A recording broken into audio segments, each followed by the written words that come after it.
ನಮ್ಮ ಅಣ್ಣ ನನಗೆ ಅವನ ಮದುವೆಗೆ ಅಂತ ಕೊಡ್ಸಿದ ಸಾರಿ. ನಾನು ವಿಡಿಯೋ ಮಾಡಿದಾಗಲೇ ಇವೆಲ್ಲ ಸೌಂಡ್ ಮಾಡ್ತವೆ.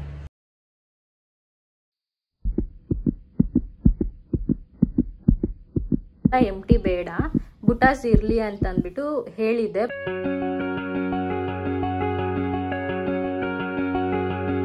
ಬೇಸಿಕಲಿ ಎಂಗೇಜ್ಮೆಂಟ್ ಆಗಿದ್ದು ನವೆಂಬರ್ 17th, ಬಟ್ ನಾವು ಎಂಗೇಜ್ಮೆಂಟ್ ಪ್ಲಾನ್ ಮಾಡ್ಕೊಂಡಿದ್ದು ನವೆಂಬರ್ ಐ ಥಿಂಕ್ 30 ನಮಗೆ ಮಾಡಬೇಕು ಅಂತ ಅಂದ್ಕೊಂಡಿದ್ದು. ಎಂಗೇಜ್ಮೆಂಟ್ ಸಂಡೇ ಇತ್ತು. ಪ್ರಾಪರಾಗಿ ಟ್ಯೂಸ್ಡೇ ವೆಡ್ನೆಸ್ಡೇಲಿ ಓಕೆ ಮಾಡೋಣ ಅಂತ ಟ್ಯೂಸ್ಡೇ ಅಂದ್ಕೊಂಡ್ರು ಮಾಡೋಣ, ಏನಾಗುತ್ತೆ ಆಗಲಿ ಅಂತ ಅಂದ್ಬಿಟ್ಟು. ರೀಸನ್ ಏನು ಎತ್ತ ಅಂದ್ಬಿಟ್ಟು ನಾನು ನಿಮಗೆ ಅಪ್ಕಮಿಂಗಲ್ಲಿ ಹೇಳ್ತೀನಿ, ಏನಕ್ಕೆ ಈ ಹರಿಬರಿ ಆಯಿತು ಅಂತ ಅಂದ್ಬಿಟ್ಟು. ಸೊ ಇದು ಹೇಳಬೇಕಾ ಹೇಳ್ಬಾರ್ದಾ ಐ ಡೋಂಟ್ ನೋ. ಸೊ ಅದರಿಂದ ನಾನು ಹೇಳಕ್ಕೆ ಹೋಗ್ತಾ ಇಲ್ಲ ಫ್ಯಾಮಿಲಿ ಇಶ್ಯೂಸ್ನ.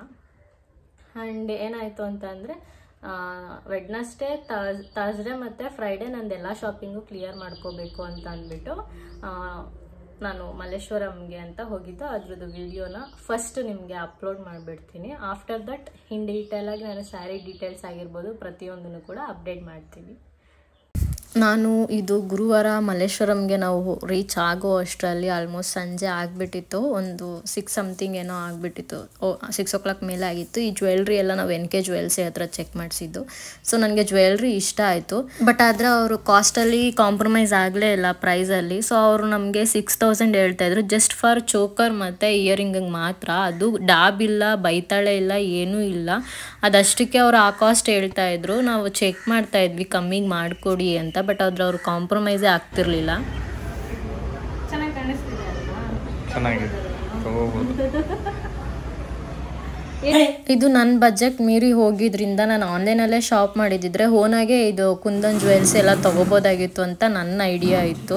ಬಟ್ ನನಗಷ್ಟು ಟೈಮ್ ಇರಲಿಲ್ಲ ಅಂತ ರೆಂಟ್ ಮಾಡೋಣ ಅಂತ ಹೋದೆ. ಬಟ್ ಅವರು ಪ್ರೈಸ್ನ ತುಂಬ ಹೆವಿ ಹೇಳಿದ್ರಿಂದ ನಾನು ಅಲ್ಲಿ ಬೈ ಮಾಡೋದಕ್ಕೆ ಹೋಗಲಿಲ್ಲ. ಓಕೆ ಆಯಿತು ಅಂತ ಅಂದ್ಬಿಟ್ಟು ಬೇರೆ ಶಾಪ್ಸ್ನೆಲ್ಲನೂ ಕೂಡ ಸರ್ಚ್ ಮಾಡ್ತಾಯಿದ್ದೆ. ಬಟ್ ಜ್ಯುವೆಲ್ರಿ ಇಷ್ಟ ಆಯಿತು, but price is not worth ಅಂತ ನನಗನ್ನಿಸ್ತು. ನಾನೇ ರೆಂಟಿಗೆ ಕೊಡ್ತಾ ಇರೋದ್ರಿಂದ ಜ್ಯುವೆಲ್ಸ್ನ ಈ ಕಾಸ್ಟಿಗೆ ನನಗೆ ಅದು ವರ್ತ್ ಅಂತ ಅನ್ನಿಸ್ಲಿಲ್ಲ. ಸೊ ನಾವು ಅಲ್ಲಿಂದ ಬ್ಯಾಂಗಲ್ ಶಾಪ್ಸಿಗೆ ಹೋದ್ವಿ. ಬ್ಯಾಂಗಲ್ಸ್ ಎಲ್ಲ ಪರ್ಚೇಸ್ ಮಾಡೋದಿತ್ತು. ಸೊ ಅಲ್ಲಿ ವಿಡಿಯೋ ಮಾಡೋಗಿಲ್ಲ ಅಂತಂದ್ರು. ಸೊ ಅಲ್ಲಿ ಜಾಸ್ತಿ ಕ್ಲಿಕ್ಸ್ನ ನಾನು ತೊಗೊಳೋದಕ್ಕೆ ಹೋಗಲಿಲ್ಲ. ಮಲ್ಲೇಶ್ವರಂ ಸಂಪಿಗೆ ರೋಡಲ್ಲೇ ಇದು ಬ್ಯಾಕ್ ಸೈಡ್ ಬರುತ್ತೆ. ಸಾಯಿಬಾಬಾ ಟೆಂಪಲ್ಗೂ ಹಿಂದಕ್ಕೇನೆ 8th ಕ್ರಾಸ್ ಸಮಥಿಂಗ್ ಆ ರೇಂಜಲ್ಲಿ ಆ ರೋಡಲ್ಲಿ ನಿಮಗೆ ಸಿಗೋದು. ಸೊ ಇಲ್ಲಿ ರೀಸನಬಲ್ ಪ್ರೈಸಿಗೇ ಎಲ್ಲನೂ ಸೇಲ್ಸ್ ನಡೀತಾ ಇತ್ತು. ಸೊ ಎಲ್ಲ ಥರ ವೆರೈಟೀಸ್ನೂ ಕೂಡ ಇಲ್ಲಿದೆ. ಬೇಸಿಕ್ 300ಇಂದ ಹಿಡಿದು ಮೋರ್ ದ್ಯಾನ್ 7K 8Kವರೆಗೂ ಕೂಡ ಓನಾಗೆ ನಾವು ಇಲ್ಲಿ ಬೈ ಮಾಡ್ಬೋದಾಗಿತ್ತು. ಸೊ ಓಕೆ ನಾವು ಇಲ್ಲೇ ಬಾಟ್ ಮಾಡೋಣ, ಪರ್ಚೇಸ್ ಮಾಡೋಣ ಅಂತ ಅಂದ್ಬಿಟ್ಟು ನನಗೇನು ಬೇಕೋ ಅದೆಲ್ಲ ನೋಡ್ತಾ ಇದ್ದೆ. ಫೈನಲಿ ನಾನು 2 ಜ್ಯುವೆಲ್ರಿ ಮತ್ತು ನನ್ನ ಡಾಬ್ ಕೂಡ ಇಲ್ಲೇ ತೊಗೊಂಡೆ. ನಾವೇನೇ ಇನ್ವೆಸ್ಟ್ ಮಾಡಿದ್ರು ಕೂಡ ಕಾಸ್ಟ್ ಕೂಡ ಅವ್ರು ಪ್ರಾಫಿಟ್ ಮಾರ್ಜಿನ್ ಇಟ್ಕೊಳ್ಳಿ, ಬಟ್ ಓವರಾಗಿ ಇಟ್ಕೊಳ್ಳೋದು ವರ್ತ್ ಅಂತ ನನಗೆ ಅನಿಸೋದಿಲ್ಲ. ಇದು ನೆಕ್ಸ್ಟ್ ಡೇ ಕ್ಲಿಪ್ಸು. ಆಫೀಸ್ನ ಮುಗಿಸ್ಕೊಂಡು ಆಫ್ಟರ್ನೂನ್ ನಾನು ಬ್ರೇಕ್ ತೊಗೊಂಡು RR ನಗರಲ್ಲೇ ನೈಲ್ ಆರ್ಟ್ ಮಾಡಿಸೋಣ ಅಂತ ಅಂದ್ಕೊಂಡು ಬಂದೆ. ಸೊ ಅಲ್ಲೇ ಫೋಕಸ್ ಅಂತ ಒಂದು ಇತ್ತು ಸಲೂನು. ಸೊ ಅಲ್ಲಿ ನೈಲ್ ಆರ್ಟ್ ಆಪ್ಷನ್ ಇತ್ತು. ಫಸ್ಟ್ ಟೈಮ್ ನನಗೆ ಎಕ್ಸ್ಪೀರಿಯೆನ್ಸ್ ಮಾಡ್ತಾ ಇರೋದು. ತುಂಬ ಅಂದರೆ ತುಂಬ ಪೇಯ್ನ್ ಆಗ್ತಿತ್ತು. ಆ್ಯಂಡ್ ನನಗೆ ಅಷ್ಟೊತ್ತಾಗುತ್ತೆ ನೈಲ್ ಆರ್ಟ್ ಮಾಡೋದು ಅನ್ನೋ ಐಡಿಯಾ ಕೂಡ ಇರಲಿಲ್ಲ. ಐ ಥಿಂಕ್ 1 ಅವರಲ್ಲೆಲ್ಲ ಮುಗ್ದೋಗ್ಬಿಡುತ್ತೆ ಅಂತ ಅಂದ್ಕೊಂಡೆ. ನೀವು ನಂಬಲ್ಲ, 2 ಅವರ್ಸ್ವರೆಗೂ ಕೂಡ ನಾನು ಅಲ್ಲೇ ಇದ್ದೆ. ಮಳೆ ಬೇರೆ ತುಂಬ ಇದ್ದಿದ್ದರಿಂದ ಸೊ ಡಿಲೇ ಆಗಿಬಿಡ್ತು. ಬಟ್ ವರ್ಕ್ ಮಾತ್ರ ಚೆನ್ನಾಗಿತ್ತು. ಮೋರ್ ದ್ಯಾನ್ 2 ಅವರ್ಸ್ ಇದು ವರ್ಕ್ ಮಾಡಿದ್ದಾರೆ. ನಂಗೆ ತುಂಬ ಇಷ್ಟ ಆಯಿತು ನೈಲ್ ಆರ್ಟ್ ಮಾಡಿದ್ದು. ಕ್ಲಿಪ್ಸ್ನ ನಾನು ಎಂಗೇಜ್ಮೆಂಟ್ ಆಗಿ 1 ವೀಕ್ ಆದಮೇಲೆ ವಿಡಿಯೋ ಮಾಡ್ತಾ ಇದ್ದೀನಿ. ಸೊ ನನಗೆ ಟೈಮ್ ಇರಲಿಲ್ಲ ಎಲ್ಲನೂ ಕೂಡ ಅಪ್ಲೋಡ್ ಮಾಡೋದಕ್ಕೆ. ಅದಕ್ಕೇ ಶಾಪಿಂಗ್ದು ಮತ್ತು ಇದು ಎರಡನ್ನೂ ಕೂಡ ಮಿಕ್ಸ್ ಮಾಡಿ ಒಂದೇ ವ್ಲಾಗಲ್ಲಿ ಕಂಟಿನ್ಯೂ ಮಾಡ್ತಾ ಇದ್ದೀನಿ. ಸೊ ಬೇಜಾರಾಗಬೇಡಿ. ಜಾಸ್ತಿ ಕ್ಲಿಪ್ಸ್ನ ನಾನು ತೊಗೊಳಕ್ಕೆ ಹೋಗಲಿಲ್ಲ. ಸಣ್ಣ ಪುಟ್ಟ ಕ್ಲಿಪ್ಸನ್ನ ತೊಗೊಂಡು ಆ್ಯಡ್ ಮಾಡ್ತಾ ಇದ್ದೀನಿ ಅಷ್ಟೇ. ಸೊ ಫಸ್ಟ್ ಆಫ್ ಆಲ್ ಎಲ್ಲರೂ ಕೇಳಿದ್ದು ಸ್ಯಾರೀಸ್ ಡೀಟೇಲ್ಸ್ ಕೇಳಿದ್ರಿ. ಸೊ ಫಸ್ಟ್ ಸ್ಯಾರಿ ಬಂದು ಸಿಲ್ಕ್ ಸ್ಯಾರಿ, ಅಂದರೆ ಬೇಸಿಕ್ ಸಿಲ್ಕ್ ಸ್ಯಾರಿ. ಒಂದು ನಿಮಿಷ ತೋರಿಸ್ಬಿಡ್ತೀನಿ ನಿಮಗೆ. ನಾನು ಎಂಗೇಜ್ಮೆಂಟಿಗೆ ಅಂತ ಸ್ಯಾರಿ ತೊಗೊಂಡಿಲ್ಲ. ಇದು ನಮ್ಮ ಅಣ್ಣ ನನಗೆ ಅವನ ಮದುವೆಗೆ ಅಂತ ಕೊಡ್ಸಿದ ಸ್ಯಾರಿ. ಸೊ ಆ ಸ್ಯಾರಿನ ನಾನು ಫಸ್ಟು ನಮ್ಮ ಕಡೆ ಹಾಕೊಳ್ಳೋದಕ್ಕೆ ಯೂಸ್ ಮಾಡ್ಕೊಂಡಿದ್ದೆ. ಸೊ ಯಾಕೆಂದರೆ ಅವನ ಮದುವೆ ಟೈಮಲ್ಲಿ ನಾನು ಸ್ಯಾರೀಸ್ನ ಯೂಸ್ ಮಾಡಿರಲಿಲ್ಲ. ಸೊ ಅದಕ್ಕೆ ಇದು ಸಿಂಪಲ್ ಆಗಿ ಓಕೆ ನಾನು ಕಂಫರ್ಟಬಲ್ ಆಗಿದೆ ಅಂದ್ಬಿಟ್ಟು ಈ ಸ್ಯಾರಿನ ಫಸ್ಟ್ ವೇರ್ ಮಾಡಿದೆ. ಸೊ ಅದ್ರ ಫೋಟೋ ಕೂಡ ನಾನು ನಿಮಗೆ ಇಲ್ಲಿ ಅಥವಾ ಈ ಕಡೆ ನಿಮಗೆ ಅಪ್ಲೋಡ್ ಮಾಡಿ ತೋರಿಸ್ತೀನಿ. ಆ್ಯಂಡ್ ಈ ಸ್ಯಾರಿ ಕಾಸ್ಟ್ ಬಂದು 1800 ರುಪೀಸ್ ಸಮಥಿಂಗ್ ಅಷ್ಟೇ ನಾನು ಪೇ ಮಾಡಿದ್ದು, ವಿತ್ GST ಎಲ್ಲ ಮಾಡಿ. ಆ್ಯಂಡ್ ಇದು ತುಂಬ ವೆಯ್ಟ್ಲೆಸ್ ಆಗಿದೆ. ಆ್ಯಂಡ್ ಇದಕ್ಕೆ ನಾನು ಕುಚ್ಚು ಕೂಡ ಹಾಕ್ಸಿರ್ಲಿಲ್ಲ, ನೀವು ನೋಡ್ಬೋದು. ನಾನು ಕುಚ್ಚು ಕೂಡ ಅಟ್ಯಾಚ್ ಮಾಡಿಸಿರ್ಲಿಲ್ಲ, ಯಾಕೆಂದರೆ ಅವನ ಮದುವೆಗೆ ಸಿಂಪಲ್ ಆಗಿರಲಿ ಅಂತ ಅಂದ್ಬಿಟ್ಟು ನಾನು ಹಂಗೆ ನಾರ್ಮಲಾಗಿ ಫಾಲ್ ಹಾಕ್ಸ್ಬಿಟ್ಟು ಇಟ್ಕೊಂಡಿದ್ದೆ ಬಾರ್ಡರ್. ಸೊ ಅದು ಈ ರೀತಿ ಬರುತ್ತೆ.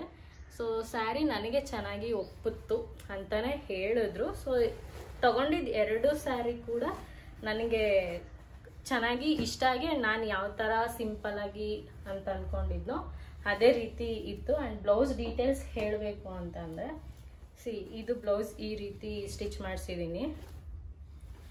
ಇದು ಕೂಡ ನಾನು ಹ್ಯಾಂಡ್ ವರ್ಕ್ ಮಾಡಿಸಿಲ್ಲ, ಜಸ್ಟ್ ನಾನು ನಾರ್ಮಲ್ ಆಗಿ ಮಷಿನ್ ವರ್ಕ್ಸೇ ಮಾಡಿಸ್ಬಿಟ್ಟಿದ್ದು. ಸೊ ಇದು ಇನ್ ಡೀಟೇಲ್ ಆಗಿ ನಿಮಗೆ ತೋರಿಸ್ತಾ ಇದ್ದೀನಿ. ಆ್ಯಂಡ್ ಬ್ಯಾಕ್ ಸೈಡಿಗೆ ಕುಚ್ಚು ಕೂಡ ಹಾಕ್ಸಿಲ್ಲ, ನಾನು ಸಿಂಪಲ್ ಆಗಿನೇ ಇಟ್ಟಿದ್ದೆ.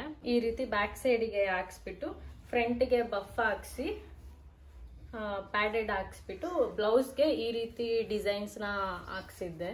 ಲೈಕ್ ಏನಂತಾರೆ, ಮಿಕ್ಸ್ ಲಂಗ ದಾವಣಿ ಹೊಲಿಸ್ತಾರಲ್ಲ ಅದ್ರ ಥರ ಈ ರೀತಿ ಇಡ್ಸಿದ್ದೆ. ಜಸ್ಟ್ ಅದು ಪ್ಲೀಟಿಂಗ್ ಕೂತ್ಕೊಳ್ಳಿ ಅಂತ ಅಂದ್ಬಿಟ್ಟು ಐರನಿಂಗ್ ಮಾಡಿದಾಗ ಚೆನ್ನಾಗಿ ಕಾಣಿಸ್ತಾ ಇತ್ತು. ಸೊ ಇದು ಬ್ಲೌಸ್ ಡೀಟೈಲ್ಸ್. ಆ್ಯಂಡ್ ನಾನು ಸ್ಟಿಚಿಂಗ್ ನನಗೆ ಆಲ್ಮೋಸ್ಟ್ ಎಲ್ಲಾನು ಕೂಡ ನಾನು ಬ್ಯಾಕ್ ಹುಕ್ಕೆ ಕೊಡೋದು, ಯಾಕೆಂದರೆ ನಂಗೆ ಅದ್ರಲ್ಲಿ ಕಂಫರ್ಟಬಲ್ ಆಗಿರೋದ್ರಿಂದ ಫ್ರಂಟ್ ಹುಕ್ ಕೊಡಿಸಲ್ಲ. ಇದು ಕೂಡ ಈ ರೀತಿ ಇತ್ತು. ಆ್ಯಂಡ್ ಇದು ಸ್ಯಾರಿಗೆ 1800 ಸಮಥಿಂಗ್ ಆಯಿತು. ಆ್ಯಂಡ್ ಬ್ಲೌಸು ಮತ್ತು ಫಾಲ್ ಹಾಕ್ಸೋದಕ್ಕೆ ನಾನು ಐ ಥಿಂಕ್ ಬಿಲೋ 2000 ಒಳಗೆ ಪೇ ಮಾಡಿದ್ದೀನಿ. ಸ್ಟಿಚಿಂಗಿಗೆ 600 ಇಸ್ಕೊತಾರೆ, 600-700 ಇಸ್ಕೊತಾರೆ. ಎಂಬ್ರಾಯ್ಡಿಂಗಿಗೆ ಸ್ವಲ್ಪ ತೊಗೊಂಡಿದ್ದು ಐ ಥಿಂಕ್ 1500 ಸಮಥಿಂಗ್ ಅನ್ಕೊತೀನಿ. ಇದನ್ನು ಕೂಡ ಲೋ ಬಜೆಟಲ್ಲೇ ಮುಗಿಸ್ಕೊಂಡೆ. ಆ್ಯಂಡ್ ನೆಕ್ಸ್ಟ್ ಎಲ್ಲರೂ ಕೇಳಿದ್ದು ಬಂದು ಮೈಸೂರು ಸಿಲ್ಕ್ ಸ್ಯಾರಿ. ಈ ಸ್ಯಾರಿ ಬಗ್ಗೆ ಹೇಳಲೇಬೇಕು. ಇದನ್ನು ನಾನು ರೀಲ್ಸಲ್ಲಿ ಒಬ್ರು ಹಾಕಿದ್ದನ್ನು ನೋಡಿದ್ದೆ. ಆ್ಯಂಡ್ ನಾನು ಫಸ್ಟು ಪರ್ಪಲ್ ಕಲರೇ ಬೇಕು ಅಂತ ನಾನು ಚೂಸ್ ಮಾಡ್ಕೊಂಡಿದ್ದು, ಹುಡುಕಿದ್ದು.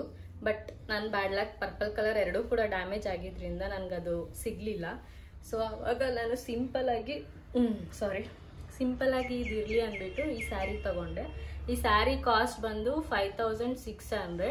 ನಾನು ಇದಕ್ಕೆ ಕುಚ್ಚು ಕೂಡ ಹಾಕ್ಸಿದ್ದೆ. ಈ ರೀತಿ ನೀವು ನೋಡ್ಬೋದು. ಲೈಕ್ ಮಿಡಲಲ್ಲಿ ಈ ಕಲರಲ್ಲಿ ಬಂದು 3 ವೈಟ್ ಕ್ರೀಮಲ್ಲಿ ಮಾಡಿಸೋ ಥರ ಸ್ಟಿಚ್ ಕೂಡ ಮಾಡಿಸಿದ್ದೆ, ಕುಚ್ಚು ಕೂಡ ಹಾಕ್ಸಿದ್ದೆ ಈ ರೀತಿ. ಸೊ ಇದಾದ್ಮೇಲೆ ಈ ಬ್ಲೌಸ್ ಕತೆ ನಾನು ಹೇಳಲೇಬೇಕು. ಯಾರು ನಂತರ ಹರಿಬಿರಿ ಮಾಡ್ಕೊಳ್ಳೇಬೇಡಿ. ಎಂಗೇಜ್ಮೆಂಟ್ ಫಿಕ್ಸ್ ಅಂದರೆ ಡೇಟ್ ಫಿಕ್ಸ್ ಮಾಡಿಕೊಂಡ್ರು ಅಂದರೆ ಬೇಗನೆ ಪ್ರೋಸೆಸ್ ಮಾಡ್ಕೊಳ್ಳಿ. ನೀವೇನೇನು ನಿಮ್ದೇನು ಇರುತ್ತೆ, ಔಟ್ಫಿಟ್ ಆಗಿರ್ಬೋದು, ಜ್ಯುವೆಲ್ರಿ ಆಗಿರ್ಬೋದು, ವಾಟ್ ಎವರ್ ಇಟ್ ಈಸ್ ಎಲ್ಲನೂ ಪ್ರಾಪರಾಗಿ ಮಾಡ್ಕೊಳ್ಳಿ. ನನಗೆ ಎಂಗೇಜ್ಮೆಂಟ್ 3-4 ಡೇಸಲ್ಲೇ ಇದನ್ನು ನಾನು ಎಲ್ಲ ಪ್ಲ್ಯಾನ್ ಮಾಡ್ಕೊಂಡಿದ್ದು ಹೇಳಬೇಕು ಅಂತಂದರೆ. ಆ್ಯಂಡ್ ಬ್ಲೌಸ್ದು ತುಂಬಾ ದೊಡ್ಡ ಕತೆ ಇದೆ. ನಾನು ಈ ರೀತಿ ಸ್ಟಿಚಿಂಗ್ ಹೇಳೇ ಇರಲಿಲ್ಲ, ಬಟ್ ಅವರು ಏನೋ ಬೇಕಾಬಿಟ್ಟಿಲಿ ಮಾಡಿಕೊಡ್ಬೇಕಲ್ಲ ಅಂತ ಮಾಡಿಕೊಟ್ಟಿದ್ದಾರೆ. ನಾನು ಸ್ಯಾರಿ ಮೊದಲೇ ತೊಗೊಂಡಿದ್ದೆ, ಬಟ್ ಸ್ಟಿಚಿಂಗ್ ಕೊಟ್ಟಿದ್ದು ಇರಲಿ ಅಂತ ಅಂದ್ಬಿಟ್ಟು ಕೊಟ್ಟಿದ್ದೆ. ಐ ಥಿಂಕ್ ನಾನು ಅಕ್ಟೋಬರ್ ಮಂತಲ್ಲೇ ಸ್ಟಿಚಿಂಗ್ ಕೊಟ್ಟಿದ್ದೆ, ಲಾಸ್ಟ್ ವೀಕಲ್ಲಿ. ಅಂದರೆ ಅಪ್ರಾಕ್ಸಿಮೇಟ್ಲಿ 28 ಸಮಥಿಂಗಲ್ಲೇನೋ ನಾನು ಸ್ಟಿಚಿಂಗ್ ತೊಗೊಂಡೋಗಿ ಕೊಟ್ಟಿದ್ದು. ಬಟ್ ನಾನು ಹೇಳಿದ್ದೆ ನವೆಂಬರ್ 10th ಅಥವಾ 11th ಅಷ್ಟರಲ್ಲಿ ನನಗೆ ಬೇಕು ಅಂತ ಹೇಳಿ ಕೊಟ್ಟಿದ್ದೆ. ಆ್ಯಂಡ್ ನಾನು ಅವ್ರಿಗೆ ಕೊಡಬೇಕು ಅಂತ ಕೊಟ್ಟಿದ್ದು ಕೂಡ. ಇನ್ಸ್ಟಾಗ್ರಾಮಲ್ಲಿ ತುಂಬ ಟ್ರೆಂಡಿಂಗಲ್ಲಿ ನಡೀತಾ ಇದ್ದಾರೆ, ಅವ್ರು ನೋಡಿ ಕೊಟ್ಟಿದ್ದು. ಅವ್ರ ಪೇಜ್ ಮೆನ್ಷನ್ ಮಾಡಬೇಕೋ ಬೇಡವೋ ನನಗೆ ಗೊತ್ತಿಲ್ಲ. ಸೊ ಆ ಡೌಟಲ್ಲಿ ಇದ್ದೀನಿ, ನಾನು ಹೇಳಕ್ಕೆ ಹೋಗ್ತಾ ಇಲ್ಲ. ಬಟ್ ಆ ರೀತಿ ನೀವು ಮಾಡ್ಕೋಬೇಡಿ. ಈ ಬ್ಲೌಸ್ನ ಹ್ಯಾಂಡ್ ವರ್ಕ್ ಮಾಡಿಸಿದ್ದು. ಸೊ ಬ್ಲೌಸಿಗೆ ಈ ರೀತಿ ಏನಂತೀವಿ, ತೋಳಿಗೆ ಈ ರೀತಿ ಹ್ಯಾಂಡ್ಸಿಗೆ ಹಾಕ್ಸಿದ್ಮೇಲೆ ಇಲ್ಲೆಲ್ಲ ನಾನು ಬುಟಾಸ್ ಹೇಳಿದ್ದೆ, ಎಂಟಿ ಇಡೋದು ಬೇಡ, ಬ್ಯಾಕ್ ಸೈಡಿಗೆ ಬುಟಾಸ್ ವರ್ಕ್ ಹೇಳಿದ್ದೆ. ಬಟ್ ಆದರೆ ಅವರು ಆ ರೀತಿ ಮಾಡೇ ಇಲ್ಲ, ಬುಟಾಸ್ ಕೊಟ್ಟೇ ಇಲ್ಲ. ಆ್ಯಂಡ್ ಆಲ್ಸೋ ನಾನು ಬ್ಯಾಕ್ ಹುಕ್ ಹೇಳಿದ್ದೆ, ನೋಡಿದ್ರೆ ಅವರು ಫ್ರಂಟ್ ಹುಕ್ ಕೊಟ್ಟಿದ್ದಾರೆ. ಆ್ಯಂಡ್ ಹೊಲ್ದಿರೋದು ಇಷ್ಟ ಆಯಿತು, ಬಟ್ ನನಗೆ ಬ್ಲೌಸ್ ಫಿಟ್ಟಿಂಗೇ ಆಗಿಲ್ಲ ಹೇಳಬೇಕು ಅಂತಂದರೆ. ನಿಮ್ಗೆ ಅಲ್ಲಿ ಕಾಣಿಸ್ತಿದೆ ಅಂತ ಅನಿಸುತ್ತೆ. ಅಲ್ಲಿ ನಾನು ತೋರಿಸು ಬಿಡ್ತೀನಿ. ಹಾಕಿದ್ದು ಎಲ್ಲ ಸ್ಟಿಚ್ಚು ಕೂಡ ನಾನು ಬಿಚ್ಚಿದ್ದೀನಿ. ಎಲ್ಲ ಬಿಚ್ಚಿ ಲಾಸ್ಟಲ್ಲಿ ಇದು ಒಂದನ್ನು ಮಾತ್ರ ಇಟ್ಕೊಂಡಿರೋದು. ಇಲ್ಲಿ 2 ಸ್ಟಿಚ್ ಹಾಕಿದ್ರು, ನನ್ನ ಕೈಗೆ ಹೋಗ್ತಾನೆ ಇರಲಿಲ್ಲ ಇದು ಬ್ಲೌಸು. ಸೊ ಈ ರೀತಿ ಮಿಸ್ಟೇಕ್ ಮಾಡಿಬಿಟ್ಟಿದ್ರು. ತುಂಬ ಮನೇಲೂ ಬೈಸ್ಕೊಂಡಿದ್ದೀನಿ. ನಾವು ಹರಿಬರಿಲಿ ಇದ್ದಿದ್ರಿಂದ ಓಕೆ ಅಂತಂದ್ಬಿಟ್ಟು ನಾನು ಕಾಂಪ್ರಮೈಸ್ ಆದೆ. ನನಗೆ ಬ್ಲೌಸು ಬಂದರೆ ಸಾಕು ಸ್ಯಾರಿ ಬ್ಲೌಸು ಅನ್ನೋ ಥರ ಆಗಿಬಿಟ್ಟಿತ್ತು. ಮತ್ತು ಸ್ಯಾರಿನ ನಾನು ಕಲೆಕ್ಟ್ ಮಾಡ್ಕೊಳ್ಳೋ ಸಿಚುಯೇಷನಲ್ಲಿ ನಾನು ಇರಲಿಲ್ಲ. ಸೊ ನನ್ನ ಫ್ರೆಂಡ್ ಮೋಹನ್ ಅಂತ ಅವ್ರೋಗಿ ನನಗೆ ಕಲೆಕ್ಟ್ ಮಾಡ್ಕೊಂಬಂದು ಕೊಟ್ಟರು. ನಾನು ಅವ್ರಿಗೆ ತುಂಬ ಥ್ಯಾಂಕ್ಫುಲ್ ಆಗಿರಬೇಕು. ಯಾಕಂದರೆ ನನ್ನ ಶಾಪಿಂಗ್ ಆಗಿರ್ಬೋದು, ನನ್ನ ಸ್ಯಾರಿ ಕಲೆಕ್ಟ್ ಮಾಡ್ಕೊಂಬಂದು ನನಗೆ ತಂದು ಕೊಟ್ಟಿದ್ದು, ನನ್ನ ಮನೆಗೆ ಬಂದು ಡ್ರಾಪ್ ಮಾಡಿದ್ದು ಪ್ರತಿಯೊಂದು ಕೂಡ ಅವ್ರಿಲ್ಲ ಅಂದಿದ್ರೆ ಮೇ ಬಿ ಎಲ್ಲ ಹರಿಬರಿಲಿ ಎಲ್ಲ ಇನ್ನೂ ಸ್ಟ್ರೆಸ್ ಜಾಸ್ತಿ ಆಗಿಬಿಡ್ತಾ ಇತ್ತು ನನಗೆ. ಜಸ್ಟ್ 3 ಡೇಸಲ್ಲಿ ನಾನು ಎಲ್ಲನೂ ಮುಗಿಸ್ಕೊಂಡಿದ್ದೀನಿ. ಜ್ಯುವೆಲ್ರಿ ಡಿಪಾರ್ಟ್ಮೆಂಟಿಗೆ ಬಂದಿದ್ದೀನಿ. ನಾನು ನೋಡಿ ಜ್ಯುವೆಲ್ರಿ ನೀವೀಗ ಆಲ್ರೆಡಿ ನೋಡಿರ್ತೀರಾ ಏನು ಕತೆ ಅಂತ ಅಂದ್ಬಿಟ್ಟು. ಸೊ ನಾನು ಅದನ್ನು ಪರ್ಚೇಸ್ ಮಾಡಲಿಲ್ಲ. ಇದು ಫಸ್ಟ್ ಸ್ಯಾರಿಗೆ ನಾನು ಜ್ಯುವೆಲ್ರಿ ಬಾಟ್ ಮಾಡಿದ್ದು. ಇದಕ್ಕೆ ಈ ಥರ ಜಿಮ್ಕಾ ಇತ್ತು. ಸೊ ಇದು ಜಿಮ್ಕಾ. ಸೊ ಇದು ನನಗೆ ಈ ಫಸ್ಟ್ ಸ್ಯಾರಿಗೆ ಚೆನ್ನಾಗಿ ಮ್ಯಾಚ್ ಆಗ್ತಿತ್ತು. ಸೊ ಮಿನಿಮಲ್ ಆಗೇನೆ ಇರಲಿ ಅಂದ್ಬಿಟ್ಟು ಅದನ್ನು ತೊಗೊಂಡೆ. ಆ್ಯಂಡ್ ಆಲ್ಸೋ ಸೆಕೆಂಡ್ ಸ್ಯಾರಿಗೆ ಈ ರೀತಿ ಚೋಕರ್ ಪ್ಲ್ಯಾನ್ ಮಾಡಿದೆ. ಲಾಂಗ್ ಹಾರ ನಾನು ಪರ್ಚೇಸ್ ಮಾಡಬೇಕು ಅಂತ ಅಂದ್ಕೊಂಡೆ. ನನಗೆ ಯಾಕೋ ಬೇಡ, ಎಲ್ಲನೂ ಸಿಂಪಲ್ಲಾಗೆ ಮುಗ್ದೋಗ್ಬಿಡ್ಲಿ ಅನ್ನೋ ಥರ ಇತ್ತು. ಸೊ ಇದು ಈ ರೀತಿ ಇತ್ತು, ಚೆನ್ನಾಗಿ ಕಾಣಿಸ್ತಿತ್ತು, ನಂಗೆ ಇಷ್ಟ ಆಯಿತು ನನಗೆ. ಸೊ ನಾನು ಅದಕ್ಕೆ ಇದನ್ನು ಬಾಟ್ ಮಾಡಿದೆ. ಇದಕ್ಕೆ ಇಯರಿಂಗ್ ತುಂಬ ಅಂದರೆ ತುಂಬ ಸಿಂಪಲ್ ಆಗಿದೆ. ಇಯರಿಂಗ್ ಹಾಕಿದ್ದೀನೋ ಇಲ್ವೋ ಅನ್ನೋ ಥರ ಕಾಣಿಸ್ತಿದೆ. ಇಷ್ಟೇ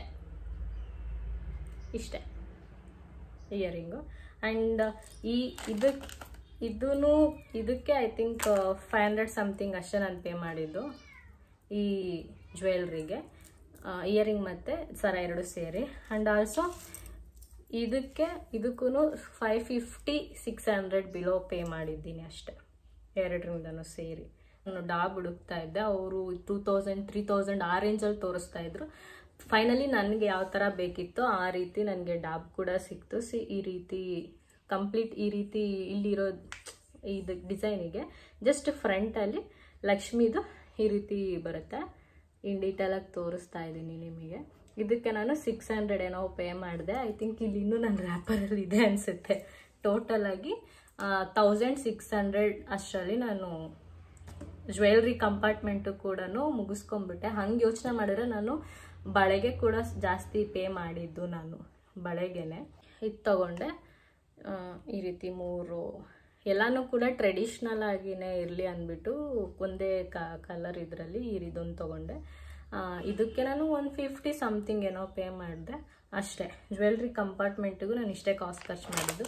ಮೇನ್ ಇಂಪಾರ್ಟೆಂಟಾಗಿ ನಾನು ಏನು ಹೇಳಬೇಕು ಅಂದರೆ, ಮೋಹನ್ ನನಗೆ ಸ್ಯಾರಿನ ತಗೊಬಂದು ಕೊಟ್ಟಿದ್ದು ಥರ್ಸ್ಡೇ ಆರ್ ಫ್ರೈಡೆ, ಥರ್ಸ್ಡೇ ತಂದು ಕೊಟ್ಟರು. ಅವತ್ತೇ ನಾವು ಮಲ್ಲೇಶ್ವರಂಗೂ ಕೂಡ ಹೋಗಿ ಶಾಪ್ ಮಾಡಿದ್ದು. ಸೊ ಇದು ಕಲೆಕ್ಟ್ ಮಾಡ್ಕೊಂಡಾಗ ನಾನು ನೋಡಲಿಲ್ಲ, ಮನೆಗೆ ಬಂದಾಗಲೂ ಕೂಡ ನೋಡಲಿಲ್ಲ ಹೆಂಗಿದೆ ಏನು ಎತ್ತ ಅಂತ ಅಂದ್ಬಿಟ್ಟು.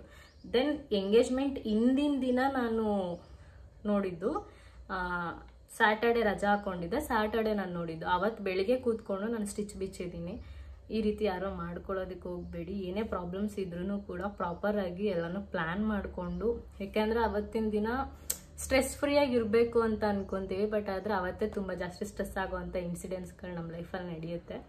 ಸೊ 5600 ಸೀರಿಯಸ್ಲಿ ವರ್ತೆ ಅಲ್ಲ. ನನ್ನ ಸ್ಯಾರಿಗೆ ನಾನು 5600 ಪೇ ಮಾಡಿದ್ದೀನಿ.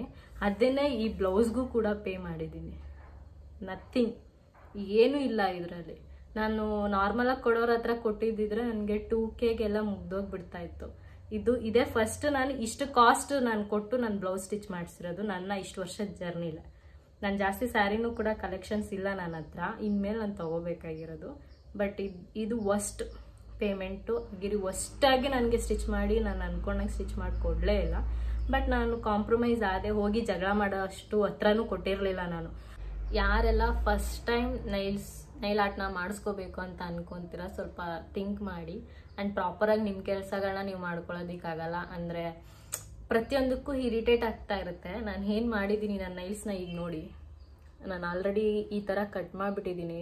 1 ವೀಕ್ ನನಗೆ ತಡ್ಕೊಳಕ್ಕಾಗಿಲ್ಲ, 1 ವಾರ ಇಟ್ಕೊಂಡೇನೋ ಅಷ್ಟೇ. ನಾನು ಅಭ್ಯಾಸ ಇರೋರಿಗೆ ನೋ ಪ್ರಾಬ್ಲಮ್, ಅಭ್ಯಾಸ ಇರೋರು ಮಾಡಿಸ್ಕೊಳ್ಳಿ, ಅದ್ರ ಬಗ್ಗೆ ನಾನು ಮಾತಾಡೋದಕ್ಕೆ ಹೋಗಲ್ಲ. ಯಾರು ಫಸ್ಟ್ ಟೈಮ್ ಹೋಗ್ತೀರಾ ಜಸ್ಟ್ ಒಂದ್ಸಲ ಥಿಂಕ್ ಮಾಡಿ. ನನಗೊಂಚೂರು ಐಡಿಯಾ ಇರಲಿಲ್ಲ. ಏನಾಗಬಹುದು ಅಂತ. ಹಾಕ್ಸ್ಕೊಂಡಿದ್ದ ದಿನ ಸ್ವಲ್ಪ ನಂಗೆ ಪೇನ್ ಇತ್ತು, ಓಕೆ ಒಂದಿನ ಕ್ಯೂರ್ ಆಗುತ್ತೆ ಬಿಡು ಅಂತ ಅಂದ್ಕೊಂಡೆ. ನನಗೆ ನಾರ್ಮಲಾಗಿ ನನ್ನ ತಲೆ ಬಚ್ಕೊಳ್ಳೋಕ್ಕೂ ನನಗೆ ಹಿಂಸೆ ಆಗ್ತಾಯಿತ್ತು, ಏನೇ ಒಂದು ಕೆಲಸ ಮಾಡೋಕ್ಕೂ ಕೂಡ ನನಗೆ ತುಂಬಾ ಹಿಂಸೆ ಆಗ್ತಾಯಿತ್ತು. ಬಟ್ ಅದಾಗಲಿ ಅಂತ ಅಂದ್ಬಿಟ್ಟು ನಾನು ವೆಯ್ಟ್ ಮಾಡಿದೆ. ಅದಾಗಿದ್ದು 1 ವೀಕ್ ಹೆಂಗೋ ಸ್ವಲ್ಪ ಅಷ್ಟು ದುಡ್ಡು ಕೊಟ್ಟಿದ್ದೀನಲ್ಲ ಅಂತ ಅಂದ್ಬಿಟ್ಟು ಇಟ್ಕೊಂಡೆ 1 week.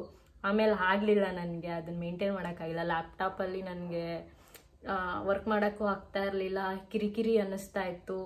So starting first time use ಮಾಡೋರು ಹಾಕ್ಸ್ಕೊಳ್ಳೋರು ಏನು ಮಾಡಿ ಅಂತಂದರೆ, ನನ್ನ ಸಜೆಷನ್ ತೊಗೊಳೋದು ಬಿಡೋದು ನಿಮಗೆ ಬಿಟ್ಟಿದ್ದು. ಲೈಕ್ ನಿಮ್ಮ ನೈಲ್ಸ್ನೇ ಸ್ವಲ್ಪ ಬೆಳೆಯೋದಕ್ಕೆ ಬಿಟ್ಬಿಡಿ. ಅದು ಬೆಳೆದ್ಮೇಲೆ ಅದನ್ನೇ ನೀಟಾಗಿ ಶೇಪ್ ಮಾಡಿಸಿ ಅದಕ್ಕೆ ನೈಲ್ ಆರ್ಟ್ ಮಾಡಿಸಿ. ಲೈಕ್ ಪೈಂಟಿಂಗ್ ಮಾಡ್ತಾರಲ್ವ, ಏನಿದ್ದಿರುತ್ತೆ ಅದನ್ನೆಲ್ಲ ನಿಮ್ಮ ನೈಲ್ಸಿಗೆ ಮಾಡಿಸ್ಕೊಳ್ಳಿ. ಎಕ್ಸ್ಟೆನ್ಷನ್ಸ್ ಹಾಕ್ಸ್ಬಿಟ್ಟು ಮಾಡೋದಕ್ಕೂ ನಿಮ್ಮ ನೈಲ್ಸಿಗೂ ತುಂಬ ಡಿಫ್ರೆನ್ಸ್ ಇರುತ್ತೆ. ನಿಮ್ಮ ನೈಲ್ಸು ಸ್ವಲ್ಪ ದಪ್ಪದಾಗಿದ್ದರೆ ಅಷ್ಟೇನು ಇದಾಗಲ್ಲ, ಬಟ್ ನಿಮ್ಮ ನೈಲ್ಸು ಕೂಡ ತೆಳು ಇದ್ದರೆ ಸ್ವಲ್ಪ ಬೇಗ ಕಿತ್ತೋಗ್ಬಿಡುತ್ತೆ, ಕಟ್ಟಾಗ್ಬಿಡುತ್ತೆ ಅನ್ನೋ ಇಶ್ಯೂಸ್ ಇರಬಹುದು. ಸೊ ಜಾಸ್ತಿ ಉದ್ದಕ್ಕೂ ಲೆಂತ್ಗೂ ಹೋಗಬೇಡಿ. ನಾನು ಇಷ್ಟು ಲೆಂತ್ಗೆ ಮಾಡಿದ್ರು, ನಾನು ಇನ್ನೂ ಕಮ್ಮಿ ಮಾಡಿ ಅಂತ ಹೇಳಿದೆ, ಬಟ್ ಇಷ್ಟಕ್ಕೆ ಮಾಡಿಕೊಟ್ರು. ಅವ್ರು ಅಷ್ಟು ವರ್ಕ್ ಮಾಡಿದ್ರಲ್ಲ ಅಂತಂದ್ಬಿಟ್ಟು ನಾನು 1 ವೀಕ್ ಇಟ್ಕೊಂಡೆ. ಆಮೇಲೆ ನಾನು ಎಲ್ಲನೂ ಕೂಡ ಕಿತ್ತು ಹೆಂಗೆ ಮಾಡಿ ಕಸರೆ ಮಾಡಿ ಇಟ್ಬಿಟ್ಟಿದ್ದೀನಿ, ಈ ಥರ ಮಾಡಿ ಇಟ್ಕೊಂಡಿದ್ದೀನಿ. ಸೊ ನನ್ನ ಸಜೆಷನ್ ಏನಂತಂದರೆ, ನಿಮ್ಮ ನೈಲ್ಸಿಗೆ ಪೇಂಟಿಂಗ್ ಮಾಡಿಸ್ಕೋಬೋದು. ಸೊ ನಾನು ಫಸ್ಟ್ ಟೈಮ್ ಆಗಿದ್ರಿಂದ ನಾನು ಮದುವೆಗೆ ಮಾಡಿಸ್ಕೊಳ್ಳ ಬೇಡವಾ ಒಂದು ಐಡಿಯಾ ಇರುತ್ತೆ ನನಗೂ ಅಂತ ಅಂದ್ಬಿಟ್ಟು ನಾನು ಹೋಗಿದ್ದು. ಬಟ್ ಆದರೆ ನಾನು ಡಿಸೈಡ್ ಮಾಡಿದೆ, ನಾನು ಯಾವುದೇ ಕಾರಣಕ್ಕೂ ನನ್ನ ಮದುವೆಗೆ ನೈಲ್ ಆರ್ಟ್ ಮಾಡಿಸಲ್ಲ. ನನ್ನ ನೈಲ್ಸಿಗೆ ನಾನು ನೈಲ್ ಪೇಂಟ್ ಮಾಡಿಸ್ಕೊಂಡು ಸುಮ್ಮನಾಗ್ಬಿಡ್ತೀನಿ. ಈ ರೀತಿ ಎಲ್ಲ ಮತ್ತೆ ನನ್ನ ಕೆಲಸಕ್ಕೆ ಇನ್ನೊಬ್ರನ್ನ ಡಿಪೆಂಡ್ ಮಾಡ್ಕೊಳಕ್ಕೆ ನಾನು ಹೋಗೋದಕ್ಕೆ ಹೋಗಲ್ಲ. ಈ ವಿಡಿಯೋ ಮಾಡಿದ ಇಂಟೆನ್ಷನ್ ಏನಂತಂದರೆ, ನನ್ನೊಬ್ಬರು ಸಬ್ಸ್ಕ್ರೈಬರ್ ಚೈತ್ರ ಅಂತ ಅವ್ರು ಕಮೆಂಟ್ ಮಾಡಿ ತಿಳಿಸಿದ್ರು ಡೀಟೇಲ್ಸ್ನ ಅಪ್ಡೇಟ್ ಮಾಡಿ ಅಂತ. ಸೊ ಎಲ್ರದ್ದು ಡೀಟೇಲ್ಸ್ ಅಪ್ಡೇಟ್ ಮಾಡಿದ್ದೀನಿ, ಎಲ್ಲ ಡೀಟೇಲ್ಸ್ನ ಕೂಡ. ಆ್ಯಂಡ್ ನೀವು ಮೇಕಪ್ದಕ್ಕೆ ಹೇಳಿದ್ರಿ, ಮೇಕಪ್ದು ನಾನು ಡಿಸ್ಕ್ರಿಪ್ಷನ್ ಬಾಕ್ಸಲ್ಲಿ ಅಪ್ಡೇಟ್ ಮಾಡಿದ್ದೀನಿ, ಹೋಗಿ ಒಂದ್ಸಲ ಚೆಕ್ ಮಾಡಿ ಅಂತ ಹೇಳಕ್ಕೆ ಇಷ್ಟಪಡ್ತೀನಿ. ನಿಮ್ಗೆ ಈ ವಿಡಿಯೋ ಇಷ್ಟ ಆಗಿದೆ ಅಂತ ಅನ್ಕೊತೀನಿ. ಯಾರೆಲ್ಲ ನನಗೆ ಸಪೋರ್ಟ್ ಮಾಡ್ತಾ ಇದ್ದೀರಾ ಅವ್ರಿಗೆಲ್ರಿಗೂ ಕೂಡ ಥ್ಯಾಂಕ್ ಯು ಸೋ ಮಚ್. ಹೀಗೆ ನೋಡ್ತಾ ಇರಿ, ಸಪೋರ್ಟ್ ಮಾಡ್ತಾ ಇರಿ, ಸಬ್ಸ್ಕ್ರೈಬ್ ಮಾಡೋದನ್ನ ಮರಿಬೇಡಿ ಅಂತ ಹೇಳ್ತಾ, ಮತ್ತೆ ಒಳ್ಳೆ ವ್ಲಾಗ್ಸ್ ಜೊತೆಗೆ ಬರ್ತೀನಿ ಅಂತ ಹೇಳಕ್ಕೆ ಇಷ್ಟಪಡ್ತೀನಿ. ಸೊ ಬಾಯ್.